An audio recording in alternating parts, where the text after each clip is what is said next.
আসসালামু আলাইকুম রহমতুল্লাহি ওবরাকাতুহ। সম্মানিত দর্শক ও শ্রোতা, আপনারা সকলে কেমন আছেন? আশা করছি আলহামদুলিল্লাহ রাব্বিল আলামিন সকলেই ভালো আছেন। প্রিয় দর্শক ও শ্রোতা, মহান আল্লাহ পাক রব্বুল আলামিনের শুকরিয়া আদায়ের জন্য আমরা সকলেই নামাজ আদায় করি। মহান আল্লাহ পাক রব্বুল আলামিনের হুকুম পালনের জন্য নামাজ আদায়ের জন্য শর্ত হচ্ছে অজু করা। আলহামদুলিল্লাহ আমরা সকলেই অজু সম্পর্কে অবগত। কিভাবে অজু করতে হবে, অজুর ফরজ কয়টি, আমরা কিভাবে আমাদের অঙ্গ প্রত্যঙ্গগুলো আমরা ধুয়ে মুছে সাফ করব, সেই সম্পর্কে আলহামদুলিল্লাহ আমরা জানি।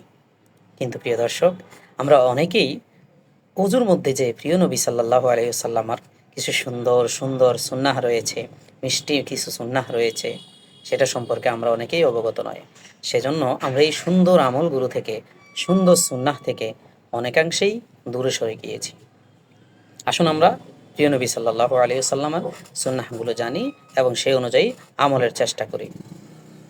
প্রিয় দর্শক ও শ্রোতা, আমাদের প্রিয় নবী সাল্লাল্লাহু আলাইহি ওয়াসাল্লাম যখন ওযু করতেন, শুরুতেই প্রিয় নবী সাল্লাল্লাহু আলাইহি ওয়াসাল্লাম দুহাত মুবারক পবিত্র পানি দিয়ে ধৌত করে ফেলতেন, 3 বার ধৌত করতেন।